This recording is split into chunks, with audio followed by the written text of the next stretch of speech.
ఎక్కడ విన్నా ఒకటే పేరు మంగపతి. శివాజీ గారు, ఎస్ ప్లీజ్.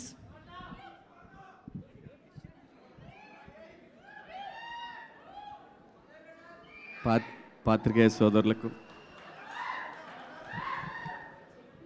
విచ్చేసిన ప్రేక్షక దేవుళ్లకు అందరికీ స్వాగతం.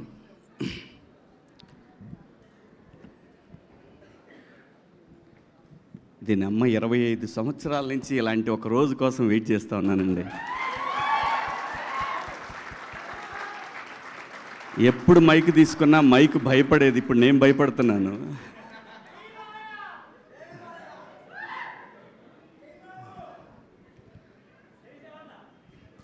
అంటే ప్రతి శుక్రవారం దీనమ్మ ఈ శుక్రవారం కొడతాను, ఈ శుక్రవారం కొడతానని సంవత్సరానికి 52 వారాలు ఉంటే ఒక 7 సినిమాలు చేస్తే 7 వారాల్లో 7 శుక్రవారాల్లో దీనమ్మ కొడతాను కొడతాను కొడతాను కొడతాను కొడతానని 25 ఏళ్ళు అయిపోయింది.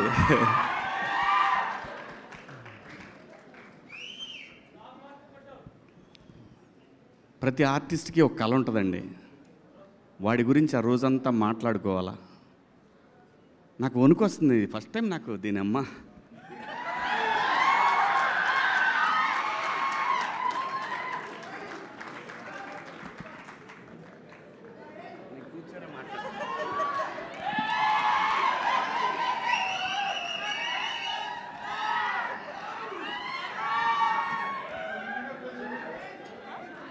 ఓకే ఓకే ఓకే వద్దు అది లేదు, అది లేదు, అదేం లేదండి. చచ్చా లేదు.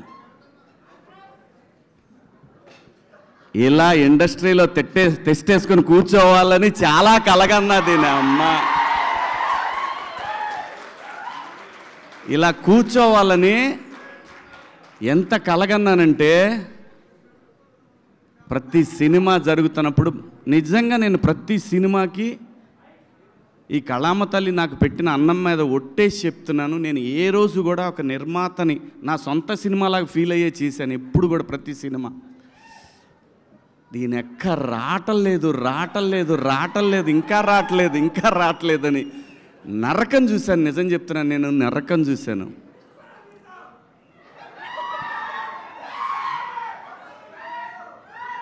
నాకు ఈ సినిమా వచ్చినప్పుడు, ఈ సినిమా కాదు, బిగ్ బాస్ హౌస్ నుంచి వచ్చిన తర్వాత చాలా స్క్రిప్ట్లు విన్నాను. చాలా వచ్చినాయి, చాలా స్క్రిప్ట్లు. నిజం చెప్పాలంటే ఆగురా బైని నా బాధ చెప్పుకుందా ఉంటే మీరు. చాలా స్క్రిప్ట్లు వచ్చినాయండి. చేద్దామంటే చేస్తే బొచ్చేది డబ్బు వచ్చేది. నేను అప్పుడు అనుకున్నా, 13 ఏళ్ళు ఇండస్ట్రీకి దూరంగా ఉండి కూడా బతకగలిగిన నా కొడుకుని ఇంక ఈ డబ్బుల కోసం మనం పనిచేస్తే విలువే ఉంటుంది నాకు అనిపించింది. దానికోసం నేను అట్లా ఏ సినిమా పడితే సినిమా చేయదలుచుకోలేదు. ఈ సినిమా చెప్పడానికి వెంకట గారు ఫోన్ చేశారు. నానిగారు వెంకట గారు, ఆయన నానిగారు వెంకటే అంటారు, వెంకటరత్నం గారు. ఫోన్ చేస్తే సరే కథ వినమని గోపిని అడిగారు. అంటే నానిగారి నేను local producer one of the. తనకు చేసి అడిగితే సరే వింటాను అని చెప్పాను. ఎందుకంటే వాల్పోస్టర్ నుంచి వస్తుందని. అంటే నానిగారికి సింపుల్గా నేను ఒక మాట చెప్తాను, నేను ఏదైనా మాట్లాడానంటే ఇంకా మాటకి తిరుగు ఉండదు. నానిగారు మరో సూపర్ స్టార్ కృష్ణ తెలుగు ఇండస్ట్రీకి. అంటే పొగడితే మనకు రాదు, అది పొగడటం రాదు, ఇన్బిల్ట్లో లేదు. నిజం చెప్పటమే నాకు ఇష్టం. ఎందుకంటే సూపర్ స్టార్ కృష్ణ గారు ఏది ఉన్నా కానీ, నేను చదువుకునే రోజుల్లో ఏదున్నా కానీ ఆయన డేరింగ్ డాషింగ్ హీరో అనేవాళ్ళు ఆయన్ని. అలా ఏం సినిమా చేయాలన్నా సరే దమ్ముగా ఇండస్ట్రీకి కొత్త టెక్నాలజీ తెచ్చాడు, కొత్త లెన్సులు తెచ్చాడు, కొత్త కెమెరాలు తెచ్చాడు. తన కోసం వాయిస్లు ఒకసారి తేడా కొడితే కొత్త వాయిస్ కూడా తెచ్చేసాడు. అది దమ్ము. ఆ దమ్ము నేను నిజంగా చూస్తున్నా. అందుకే నాని గారిని, నాకన్నా చిన్నోడు, నేను నాని అని పిలవటానికి రావట్లేదు లోపల నుంచి. ఆ రెస్పెక్ట్ టువర్డ్స్ సినిమా పట్ల తనకున్న అంకిత భావం, ఆ మర్యాదను ఇవ్వాలనిపిస్తుంది. రావట్లేదు అట్లా నాని అని అనిపించట్లేదు. అంటే తను సక్సెస్ఫుల్ హీరో, తను నాకు డబ్బులు ఇచ్చాడు ఈ సినిమాకి, అలాగని చెప్పట్లేదు. ఆ మెంటాలిటీ కాదు మందే. ఏంటండి అని అంటాం అంతవరకే. నాని గారు అనేది ఎందుకంటున్నానంటే, టువర్డ్స్ సినిమా తను హీరోగా ఉండి ఇలాంటి సినిమాలు చేయాల్సిన అవసరం లేదు. 100 కోట్ల హీరో కొడితే 2-3 సినిమాలు కొట్టాడంటే 70-80 వెనకేయచ్చు. అలా కాకుండా సినిమాని ఎంకరేజ్ చేసి తను చెయ్యలేని, తన బిగినింగ్ డేస్లో చేయలేని సినిమాలని, అటువంటి కంటెంట్ని ఇండస్ట్రీకి ఇవ్వాలనే ఉద్దేశంతో తను స్టార్ట్ చేసిన వాల్ పోస్టర్ నుంచి ఎంతోమంది డైరెక్టర్లు వచ్చారు. అందుకు ఆయన్ని ఆ గౌరవం ఇవ్వాలనిపిస్తుంది నాకు.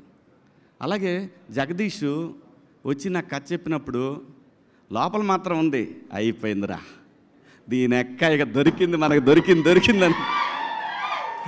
కానీ బయటపడలేదు. అమ్మ ఇటు బయటపడితే ఇటు మళ్ళీ వేరే ఎవరికైనా వెళ్తాడో మాట్లాడతాడేమో, ఇవన్నీ ఉన్నాయి, లోపల చాలా ఉన్నాయి. వీళ్ళు టెస్టింగ్కి వచ్చారా లేకపోతే నా మీద నిజంగా నమ్మకానికి వచ్చారా అని. సరే మనకేంటి, మనకేం భయం లేదు. బాహుబలి సినిమా వచ్చిపోయినా కానీ నేను భయపడేవాడిని కాదు. నేను ఎందుకు వెయిట్ చేస్తున్నానంటే ఆ ఒక్కరోజు నేను ఫీల్ అవ్వాలి, దీని అమ్మ ఇది నా రోజు అనేది నేను ఫీల్ అవ్వాలి. దానికోసం ఏది పడితే అది చేయకుండా ఈ కథ విన్నప్పుడు నేనేం అడగలేదు. నేను ఒక్క మాట కూడా నాని గారు ఎందుకు అనుకున్నారు నన్ను ఈ సినిమాకి అని అన్నాను. నేను నాని గారు కదండి మేమే అనుకున్నాము. నాని గారు యాక్సెప్ట్ చేశారు కదా. అవును యాక్సెప్ట్ చేశారండి. ఎందుకంటే మళ్ళీ డౌట్ ఇంకేమన్నా పెడతారేమో సినిమాకి అని. నన్ను ఈ క్యారెక్టర్లు అసలు మీరెలా అనుకున్నారు, ఎవరు అనుకోరు కదా ఇలాంటి క్యారెక్టర్లు. కానీ నాకు తెలుసు లోపల నర్రరూప రాక్షసులు అనే ఆర్టిస్టులు ఉన్నారనే విషయం నాకు మాత్రమే తెలుసు. అది అడిగినప్పుడు నా డైరెక్టర్ శ్రీనివాస్ రెడ్డి అని ఉన్నాడు, ఆయన కొడుకే ఈ కార్తీక్. తను సజెస్ట్ చేశాడంట జగదీష్కి. ఆ రోజు అవును నువ్వైనా ఎలా అనుకున్నావు కార్తీక్ అంటే, ఏముందండి పగలంతా మాల్స్లో కూర్చునేవాళ్ళం, రాసుకునేవాళ్ళం, కేఫ్లో కూర్చునేవాళ్ళం, రాసుకునేవాళ్ళం, కొంచెం మాట్లాడతాను ఈరోజు, ఇంక మళ్ళీ మనం ఇలా మాట్లాడటానికి ఇంకా అంత ఎక్సైట్ అవ్వను. ఇంతకన్నా పెద్ద ఎక్సైట్మెంట్ ఇంకేం ఉండదు లైఫ్లో, అంతకన్నా ఎక్సైట్ అవ్వను. మాల్లో కూర్చున్నప్పుడు సాయంత్రం టీవీ పెడితే మాకు టీవీలో శివన్న కనపడేవాడు, అక్కడెక్కడో తగిలేదు సార్ మీరు మాకు. అమ్మేడే అమ్మ, దేవుడి రైటింగ్ ఎలా ఉంటుందో చూడండి. నేను బిగ్ బాస్ చేస్తాను ఎవడనుకోడు, వీడికేం కర్మ, ఎందుకు చేస్తున్నాడు ఇటు తెలీదు. అదంతే, ఎవడు ఎప్పుడు ఎక్కడ తిరిగా వాడికి రోజు రావాలో అది రాసి పెట్టుంటుంది. అదంతా కూడా నాకు 25 సంవత్సరాలు పట్టిందండి. కానీ నేను ఏ రోజు కూడా నేను భయపడలేదు, వెళ్ళిపోవాలనుకోలేదు, రాదు అనే ఆ టెన్షన్ లేదు. కానీ ఉంది, నేను చెప్పాలి ఇది ఆ రోజున రే నీ అమ్మ. ఇలాంటి ఒక గొప్ప అనుభూతిని పొందాలి. నా స్ట్రగుల్ చూసిన నా వైఫ్ కానీ నా పిల్లలు కానీ వాళ్ళు నాకంటే ఎక్కువ వేదన అనుభవించేవాళ్ళండి. ఇంట్లో ఏం కాదులేబ్బా ఆడుద్ది, ఈ సినిమా బాగా ఆడుద్దని మా ఆవిడ నాకు ఓదార్పు యాత్రలో. పిల్లలు, నా ఫ్యామిలీస్ అంటే మా అత్తగారి ఫ్యామిలీ కానీ మా ఫ్యామిలీ కానీ నా ఫ్రెండ్స్ కానీ అందరూ ఇలా నాకు నా బాధ ఏంటంటే నేను ₹1 కూడా మళ్ళీ నేను తీసుకెళ్ళి ఎక్కడ ఈ సినిమా నుంచి వచ్చిన డబ్బుల్ని చిన్న చిన్న ప్రాపర్టీలు కొన్నాను కానీ మేజర్ డబ్బు మళ్ళీ సినిమాకే పెట్టాను. నేను నా ఫ్రెండ్స్ సినిమాలు తీసినా, నేను సినిమా తీసిన సినిమాకే పెట్టాను. ఎందుకంటే సినిమా పట్ల నాన్నగారికి ఎంతైతే ఒక ప్యాషన్ ఉందో ఆ కసి నాకు, నేను సినిమాలు తీస్తా, నేను ఖచ్చితంగా తీస్తా. ఇలాంటివి ఇది నేను లవ్ స్టోరీలు తీస్తాను, నాకు లవ్ స్టోరీలు అంటే ఇష్టం, నా ఫస్ట్ నుంచి లవ్ స్టోరీలు అంటే ఇష్టం. ఆ కసి ఉంది, ఆ కసికి రోజు రాట్లా, వచ్చింది నా అమ్మ వచ్చింది, దీని ఎక్క తీస్తా, మంచి మంచి సినిమాలు తీస్తారు. నాకు ఆ బలం జగదీష్ ఇచ్చాడు. ఆ బలానికి సహకారం నానిబాయ్ ఇచ్చాడు. ఎటే ఏమకల్లా రా అన్నంత ఆ క్యారెక్టర్ల పవర్ని ఆడియన్స్ ఎంజాయ్ చేస్తున్నారు. చూసావా, దీని అమ్మ అది నాకు తెలుసు చేస్తారని. అది ఎలా తెలుసండి, ఇన్నాళ్ళ అనుభవంలో ఆ క్యారెక్టర్ అతను చెప్పినప్పుడు జారిపోద్దనే టెన్షన్ ఉందే కానీ మనకి ఇది చెయ్యలేము, దీంతో మనం ఆట ఆడిస్తామనే విషయం నాకు బలంగా తెలుసు. నాకు తోడు దాము ఎంత మంచి ఆర్టిస్టో, అంత మంచి. మేమిద్దరం చాలా డిస్కస్ చేసుకునేవాళ్ళం షార్ట్స్ జరుగుతున్నప్పుడు. ఏంటబ్బాయ్ ఏంటి మనోడు 360 డిగ్రీల్లో తీసేవాడు. సినిమా చేసిన షాటు 360 డిగ్రీల్లో అన్నిసార్లు మేము యాక్ట్ చేసేవాళ్ళం అనమాట. చాలా గొప్ప ఎక్స్పీరియన్స్ ఈ సినిమా. ఇంత గొప్ప ఎక్స్పీరియన్స్ ప్రతి ఆర్టిస్ట్కి ఎప్పుడో ఒకసారే వస్తుంది. తర్వాత అలవాటైతే అది వేరే విషయం. ఆ ఒక్క దానికోసం ఎంత తపన పడతాడంటే ఆర్టిస్టు. ఎక్కడన్నా ఎడారిలో ఎక్కడన్నా మంచినీళ్ళు 24 అవర్స్ దొరకకపోతే ఎంత అప్సెట్ అవుతాడో, ఎంత తాహతహలాడుతూ ఉంటాడో. మంచినీళ్ళు అల్లాడిపోతాడో. అలా దీని అమ్మ ఒక్క క్యారెక్టర్. అలాగే నేను సినిమా పేరు చెప్పను, కానీ నేను బిగ్ బాస్ హౌస్ నుంచి వచ్చిన తర్వాత వెళ్ళలేదు. అప్పటికి వెళ్ళకముందు ఓ పెద్ద పాన్ ఇండియా సినిమా, ఓ పెద్ద క్యారెక్టరు. అంటే ఈరోజు వచ్చిన ఈ ఇమేజ్కి ఇంకో 4 గంటలు ఉండేదేమో. అలాంటి ఒక క్యారెక్టర్ వచ్చింది, పళ్ళిన దాకా వచ్చింది, కానీ అది పళ్ళ నుంచి నా నోట్లోకి పోలేదు. చాలా బాధపడ్డాను. ఏంటి ఇంకా ఎన్నాళ్ళ పరీక్ష ఇదని చాలా అప్సెట్ అయ్యాను. కానీ బిగ్ బాస్ హౌస్ నాకు ఏం నేర్పిందంటే లైఫ్లో పేషెన్సీ, ఇంకా పేషెన్సీ. ఇది ప్రతివాడి లైఫ్కి అవసరం. మరీ ముఖ్యంగా కష్టాల్లో ఉన్న వాళ్ళకి, బిలో మిడిల్ క్లాస్ వాళ్ళకి కూడా, ప్రతి ఒక్కడికి కూడా పేషెన్సీ అనేది చాలా ఇంపార్టెంట్. అలాంటి పేషెన్సీ మనకు జీవితాన్ని ఇస్తుంది. అలా పేషెన్సీ లేకపోతే జీవితాన్ని లాగేసుకుంటుంది కూడా. సో ఇవన్నీ కూడా ఒక ఆర్టిస్ట్గా 25 సంవత్సరాల్లో, అంటే 28 నొక్కేశాను 3 ఏళ్ళు. 28 ఏళ్ళు అయింది పరిశ్రమకు వచ్చి. నేను అటువంటప్పుడు నేను ఇంకా భయపడ్డాను. ఇంకా ఎవరన్నా కదిలిస్తే ఏడుస్తానేమో అని అనుకున్నాను, కానీ దీనమ్మ అది రాలేదు. ఎందుకంటే తెలుగు సినిమా ఇండస్ట్రీలో ఒక ఆర్టిస్ట్గా ఒక అవకాశం దొరకటం అనేది అది ఎన్నో జన్మల్లో పుణ్యం చేసుకుంటే ఈ పరిశ్రమలో మనకు అవకాశాలు దొరుకుతాయండి. చాలా కోట్ల మంది, లక్షల మంది కృష్ణానగర్లో చాలామంది వెయిట్ చేస్తూ ఉంటారు. వేల మంది పిల్లలు షార్ట్ ఫిల్మ్స్ ప్రయత్నాలు చేస్తూ ఉంటారు. అలాంటి మనకు వచ్చిన ఈ అవకాశం ఒక స్టార్డమ్ రావాలి. దీని అమ్మ ఒక మాట్లాడుకోవాలి, పెద్ద సినిమాలు చేయాలి. పెద్ద సినిమాలు చేయాలంటే డబ్బుల కోసం అయితే ఈ పాటికి డబ్బులు చాలా సంపాదించవచ్చు. అలా కాదు. ఇన్నాళ్ళు నేను నా జీవితం అంతా ఒక హాఫ్ ఆఫ్ ద లైఫ్ నేను ఇక్కడే స్పెండ్ చేసినప్పుడు నాకు ఆ గుర్తింపు రాకపోతే చచ్చిపోయేటప్పుడు కూడా అదే బాధ ఉంటుంది. ఆ బాధతోనే, ఆ వేదంతోనే చచ్చిపోతానేమో అని భయం కూడా ఉండేది నాకు. ఒక్క రోజు కావాలి. Thank you Nanibhai, thank you so much, love you. ఇంకా ఆర్టిస్టుల విషయానికి వస్తే దాము మా రైట్ హ్యాండ్ అయితే మా మాయ ముత్యాలయ్య గారు అండే ఆయన, అలాగే మేడం రోహిణి గారు, అలాగే పిల్లలిద్దరు వెళ్తే అసలు మాట్లాడేవాడిని కాదు. ఆ భయం ఉండాలి మనం అంటే అని, అసలు వచ్చినా మాట్లాడేవాడిని కాదు. అలాగే మరీ ముఖ్యంగా ఈ సినిమాలో ఒక బరువును మోస్తూ ఉండే ఒక రఘు ఫ్రెండ్ క్యారెక్టర్, అది చాలా బరువు మోస్తూ ఉంటుంది. ఆ పాత్ర తాలూకు బరువు అంతా కూడా, ఈ చందుగాడి బరువు అంతా కూడా ఆ పాత్ర మోస్తూ ఉంటుంది. అద్భుతం, అది ఎంత గొప్పగా రాశాడో ఆ పాత్రని. అలాగే మా జడ్జి గారు కానివ్వండి, అందులో ప్రతి చిన్న పాత్ర కూడా, కమలు, సుబ్బారావు, ప్రతి ఒక్కళ్ళు అద్భుతంగా చేశారు. అలాగే మ్యూజిక్ డైరెక్టర్ వెళ్ళిపోయాడేంటి ఆయన కానివ్వండి, మన సాంగ్ రాసిన లిరిక్ రైటర్ గారు చారి గారు కానివ్వండి, ప్రతి ఒక్కళ్ళు, అయ్యో మన ప్రియదర్శి ఫ్రెండ్ కానివ్వండి. ఆ తర్వాత ఇంకా ఎవరున్నారు, ప్రభావతి గారు, వాట్ అన్ యాక్ట్రెస్. నాకు అద్భుతంగా నచ్చింది ఆ షర్ట్ ఐరన్ చేస్తూ. నేను యాడ్లో నాకు చాలా బాగా టచ్ అయింది. అది అమ్మ మాట్లాడుతూ ఉన్నట్టు, అమ్మ జోల పాడుతున్నట్టు అనిపిస్తుంది. ఆ షాట్ అద్భుతమైన షాట్, అది చాలా బాగా అనిపిస్తుంది. ఆవిడ బాగా అందరికీ బాగా ప్రూవ్డ్ ఆర్టిస్ట్. ఆవిడ అంతా భలే సెలెక్ట్ చేసుకున్నాడు అందరినీ కూడా. ఈ సినిమాలో నాకు చాలా ఇష్టమైన ఏడి నాగార్జున, టోపీ వాళ్ళ. Where is he? నాగార్జున నా పాలిటి యముడు అండే, తాళం లేదండి. Continuity sir please. నాకు మొగుడు అంటే ఆడక్కడే ఈ సినిమాలో. నేను అందరికి మొగుడు అయితే ఆడు నాకు మొగుడు. డబ్బింగ్ అయిపోయినాక మళ్ళీ వచ్చి జగదీష్ చెప్పి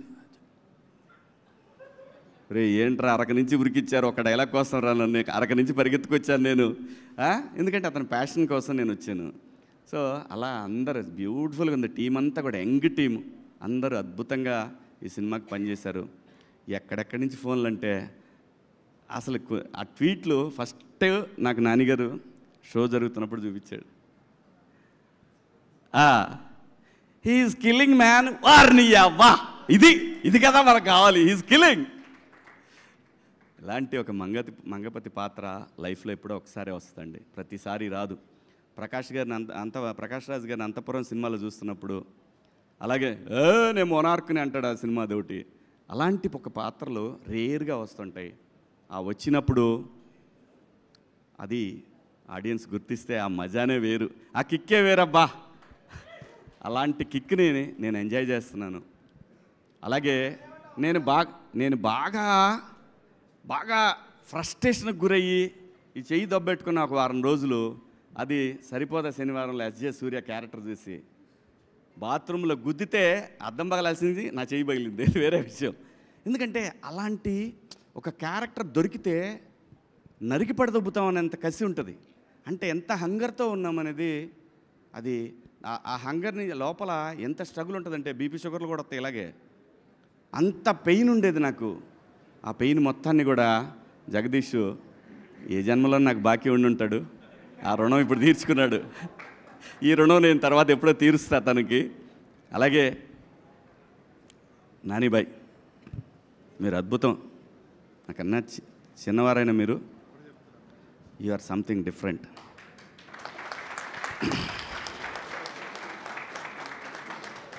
నాకు రియల్గా మీ బ్యానర్ సూపర్ గుడ్ లాగా అనిపిస్తుంది. మీ గురించి మాట్లాడుకుంటున్నప్పుడు అందరు కూడా కృష్ణ గారి లాగానే, సూపర్ స్టార్ కృష్ణ గారి లాగానే మాట్లాడుకునేవాళ్ళు. అంటే నేను కాలేజీకి వెళ్ళేటప్పుడు కృష్ణ గారి గురించి ఇలాగే మాట్లాడేవాళ్ళు. సో తనకి సినిమాని కొత్తగా చూపించాలనే తపన, ఎన్ని రకాలుగా ఇండస్ట్రీని మార్చేశారు ఆయన. సో మీరు కథలతో సినిమాని ముందు అలా తీసుకెళ్తారనే బలమైన నమ్మకం ప్రతి ఒక్కళ్ళలో ఉంది. Long way to go. నిజంగా మనస్ఫూర్తిగా ఒక బ్లడ్ రిలేషన్ కన్నా ఎక్కువ సంతోషపడుతూ నేను మీకు చెప్తున్నాను, ఇది మీరు ఇండస్ట్రీలో సంథింగ్ అవుతారు ఏ రోజుకైనా సరే. You or something.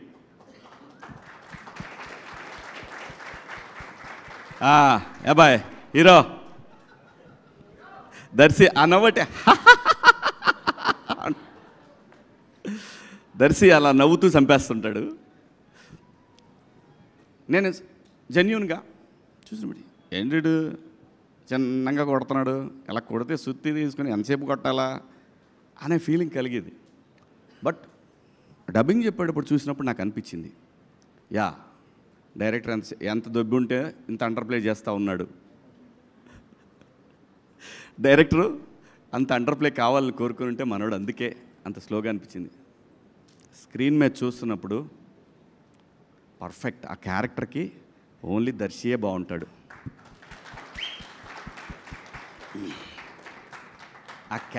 అసలు ఈ కథని ట్రస్ట్ చేసినాడు hero, but he's real hero. Nanibhai, ఇంకా మాట్లాడాల్సింది ఎవరి గురించి అంటే దీప్తి గారు. దీప్తి గారు ఎలా అంటే ఫస్ట్ డే చూసినప్పుడు కంగారు పడుతున్నారు, అటు వెళ్తున్నారు, మానిటర్ దగ్గరికి వెళ్తున్నారు. అప్పుడు చెప్పారు ఇట్లా నానిగారి సిస్టరు, అదే ఫస్ట్ టైం కలవటం. నానిగారి సిస్టరు అంటే నాకు అప్పుడు గుర్తొచ్చింది, ఆవిడ ఫిలిం చేశారు కదా, గుర్తొచ్చింది. మానిటర్ దగ్గరికి వెళ్ళారు, నేను స్టార్ట్ చేశాను, లేచి వెళ్ళిపోయారు అక్కడి నుంచి. ఆవిడ వెళ్ళిపోయారు, ఎవరు లేరు, మొత్తం ఎక్కడవాళ్ళు అక్కడ ఏంటి అని అన్నా ఉంటే మొత్తం రామోజీ ఫిల్మ్ సిటీలో వేరే సెట్లో కూడా వినపడేది. ఎందుకంటే దీని అమ్మ కసి అండి, 25 సంవత్సరాల కసిని ఒక క్యారెక్టర్ నాకు దొరికినప్పుడు నరికిపడదొబ్బాలి కదా, నరికిపడ. అలా దీప్తి గారు ప్రతి చోట కూడా నేను గమనించాను, డైరెక్టర్కి ఎంత సపోర్ట్ అంటే ఆవిడ, ఓ మై గాడ్. జనరల్గా ఏమవుతుందంటే డైరెక్షన్ డిపార్ట్మెంట్కి ప్రొడక్షన్కి ఎప్పుడు కూడా క్లాష్ ఉంటుంది, ఇది అదవుతుంది, ఇది అవుతుందని. వాళ్ళు వెళ్ళాం, అక్క మనకి ఇదే కావాలక్క అని ఇక్కడి నుంచి ఇదంతా చూశాను. ఇది చాలా సినిమాలకు చూస్తూనే ఉంటాము. ఇది ఆవిడ చాలా ఉపయోగపడ్డారు ఈ సినిమాకి, డైరెక్టర్కి అన్డౌటెడ్లీ దీప్తి గారు, బ్యాక్బోన్ జగదీష్కి, అన్డౌటెడ్లీ. సరే, ఇంకో మేడం ఉన్నారు, ఏం చేస్తున్నారు? ఓకే, చేసుకోండి, ఏదో చేసుకోండి. అవును, అలాగైందా? సర్లే కానీ. ఇది ప్రశాంతి గారు. ఇలా ఆడుతూ పాడుతూ ఒక ప్రొడక్షన్ చేయొచ్చంటే, అలా ఫస్ట్ టైం నేను 96 ఫిలిమ్స్ దాకా చేశాను. నేను కూడా ఫస్ట్ టైం ఒక ప్రొడక్షన్ హౌస్లో ఇలా ఆ సినిమా అంటే ఏదో షార్ట్ ఫిల్మ్ లాగా చేసి పడదబ్బారు, జస్ట్ లైక్ దట్. నిజంగా బట్ ఆ ఫ్రీడమ్ ఇచ్చింది నాని గారు. ఎండ్ ఆఫ్ ది డే ప్రతి ఒక్కటి కూడా అన్నిటి leads to, all roads leads to Nani garu. So thank you so much. ముఖ్యంగా ప్రింట్ మీడియా, ఎలక్ట్రానిక్ మీడియా, ఎక్కడో 7 సముద్రాల అవతల ఉన్నటువంటి అమెరికాలో, ఆస్ట్రేలియాలో ఉన్న ప్రేక్షక దేవుళ్ళు ఒక్కొక్కళ్ళు ఫోన్లు చేసి చూపిస్తుంటే, నీ దెబ్బకి మేము కింద రోల్లో కూడా చూడాల్సి వస్తుందా చెప్తుంటే అని ఇలా వాళ్ళు వీడియో కాల్స్ చేసి, అలాగే ఇక్కడ నాకు తెలుసు ఇంకొక విషయం చెప్పాలి మీ అందరికీ. మంగపతి విలన్ అని మీరందరూ మనకు ఆ సిచ్యువేషన్ బట్టి అనిపిస్తుంది, కానీ ప్రతి మనిషిలో, even Mahatma Gandhi, even Gautama Buddha, even anybody name it, ప్రతి వాళ్ళు కూడా ఏదో సందర్భంలో మంగపతి రావాలని ట్రై చేస్తాడు. ఖచ్చితంగా మంగపతి రావాలని ట్రై చేస్తాడు. అదేంటంటే అదంతే, మనిషి మైండ్ డిజైన్ అలా జరిగిపోయింది. ఏదైనా సరే ఎవరినైనా టచ్ చేయండి, ఎక్కడో సందర్భంలో వాడికి నచ్చని విషయంలో ఒక చిన్న ఆ మంగపతి ఖచ్చితంగా వస్తాడు. ఖచ్చితంగా మహానుభావుల్లో కూడా వస్తాడు, అది నిజం. అందుకే ఈ మంగపతి క్యారెక్టర్ కనెక్ట్ అయింది. ప్రతి వాళ్ళు కూడా ఎందుకు ఈ క్యారెక్టర్ని హేట్ చేస్తున్నా, లవ్ చేస్తున్నారంటే కారణం that is the beauty of mind. ఆ మైండ్ని క్యాప్చర్ చేసి దానికి ఒక మంగపతి అనే పేరు పెట్టేసి సావదొప్పాడు మా director. Thank you so much. చాలాసేపు మాట్లాడి, మీరు ఆగండి, ఇంకా ఉంది.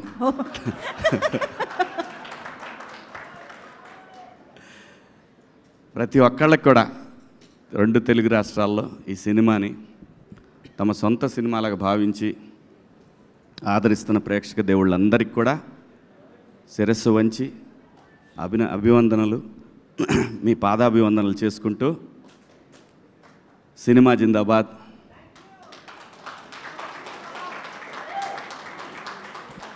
ప్రొడ్యూసర్ జిందాబాద్. నిజంగా ప్రొడ్యూసరే దేవుడు, ప్రొడ్యూసర్ మాత్రమే దేవుడు సినిమాకి. ఇంతమందిని కోడేసి ఒక ఊహని జనానికి చూపించి మెప్పించడం అంటే దాని తాలూకా పెయిన్ని భరించే ఒక తల్లి లాంటి క్యారెక్టరు ప్రొడ్యూసర్ లేకపోతే సినిమా లేదు. అమ్మ లేకపోతే సృష్టి లేనట్టు ప్రొడ్యూసర్ లేకపోతే సినిమా లేదు. ప్రొడ్యూసర్ని గౌరవిద్దాం, ప్రొడ్యూసర్ని మన సొంత మనిషిలా చూసుకుందాం. ఇంకా ఇలాంటి సినిమాలు కొన్ని 100,000 రాబోయే తరాలు చూడాలని కోరుకుంటూ, జై మంగపతి. కాదు, యాక్చువల్లీ మీ ఎక్సైట్మెంట్ని ఇంకొంచెం పెంచే ఒక వీడియో మీకోసం